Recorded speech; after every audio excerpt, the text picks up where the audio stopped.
In this video, we are going to revisit the notion of infinity that you probably learned about back in Algebra I or maybe even in middle school.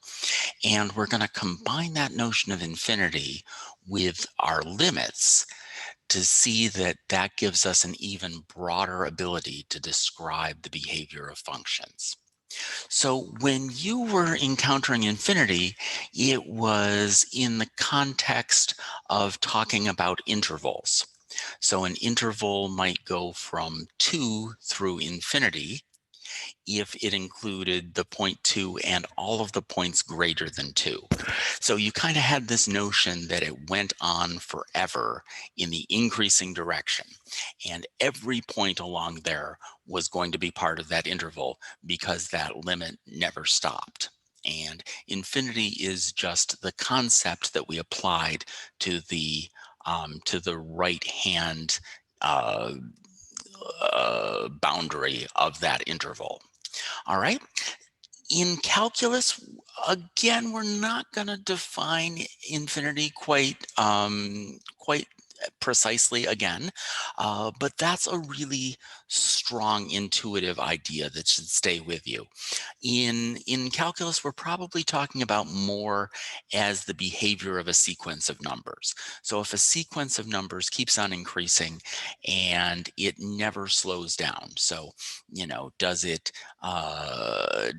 approach a million? No, it keeps on going past a million. It keeps on going past a billion.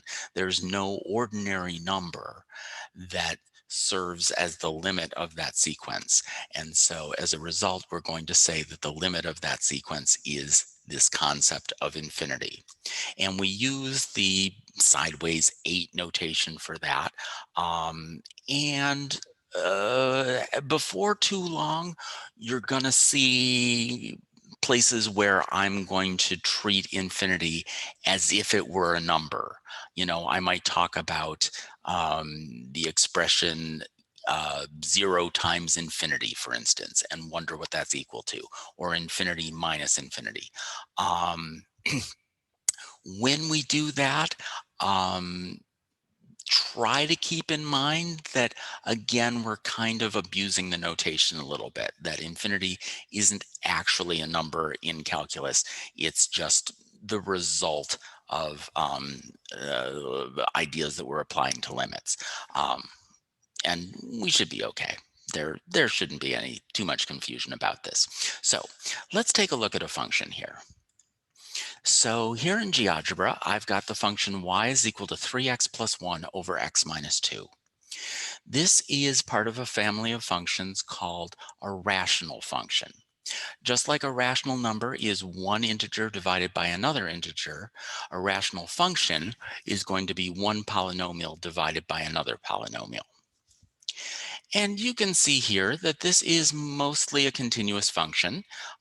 We can draw this in 2 swoops of a pen without lifting the pen, but things get wonky right here in the middle where the function just kind of dives down and then reappears on the other side, whatever that means.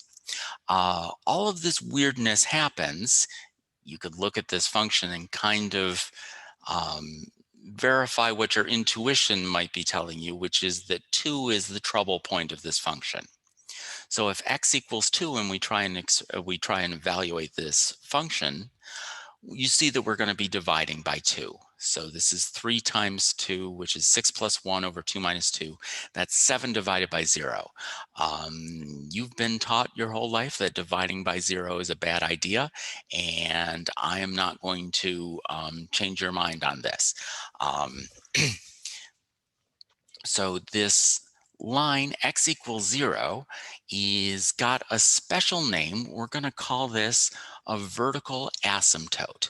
I'm going to call it vertical because it's going straight up and down. And an asymptote is a line that, let me make these things go away, is a line that a curve approaches as it's hitting kind of the edges of a graph. So Along the top and bottom of this graph, you can see that the straight line does a really good job of approximating the behavior of a function. And that's what an asymptote is. All right, so let's take the idea of this function and see what's happening using our limit notation. So I've got this point here, and you can see that as the x value of a is approaching our trouble point of 2, it's starting to increase. Now it's increasing even faster. It's just going on and on and on, and it's vanishing off the top of the screen, and it's keeping on going up like a rocket. It's not going to stop. Okay. At the same time, on the negative side, as x is approaching 2 from the negative side, it's being kind of flat here. Things are going normally. And then all of a sudden, it falls off this cliff and starts going down faster and faster, hits the bottom of the graph, goes straight through the floor all the way down to the center of the earth, and then keeps on going down from there, whatever that means. All right, so that's the kind of behavior we want to be able to describe using our limit notation. And so here's the notation we're going to use for this. And it should seem familiar to you from what we've been talking about limits up to this point. The limit as x approaches 2 from the positive side of 3x plus 1 over x minus 2 is equal to infinity. Again, it never reaches this point infinity, which isn't even a point, but this is saying that the behavior of this function is increasing and never stopping. And so infinity is the sign we use for that. And in the same way, as x approaches 2 from the negative side, this limit is equal to negative infinity, which means it's getting larger and larger while being negative, or I mean larger in the negative direction. Um, so negative infinity is what it's approaching in that point. Just like when we were dealing with one-sided limits that didn't equal each other, this is not a removable discontinuity. There's nothing we can do about defining this function when x equals 2 that's going to make this a continuous function, because those two branches are just, they're separated from each other. All right, so this is an example where if we talked about the limit of this function as x approaches 2 from both sides, we would say that that limit does not exist, dne. All right, let me contrast this with a second function that I've got over here. So this is the function y is equal to 1 over x squared. And looking over this function, tell me what's different about this function compared to the previous one. Well, in the previous function, the two one-sided limits went in different directions. One was approaching infinity, the other was approaching negative infinity. In this case, both the limits from the right and the left are approaching positive infinity.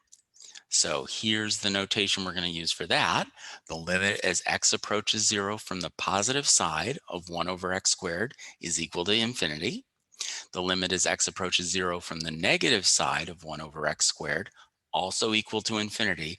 And so in this case, since those two limits are equal to each other, we can say that the limit as x approaches 0 of 1 over x squared as a two-sided limit also exists and is equal to infinity. All right. This function still isn't continuous. There's weird behavior. I couldn't draw that with one swoop of the pencil. We'll talk more about continuity in a later video and see why this doesn't violate our notion of a function being continuous, even though it has a limit as x approaches 0. So I hope that gives you some notion of these vertical asymptotes and how we can use limit notation to describe them. If you're looking at rational functions in general, you're going to have a vertical asymptote anytime the denominator is equal to 0. So if you set the denominator equal to 0, you're going to find the points where you've got those vertical asymptotes.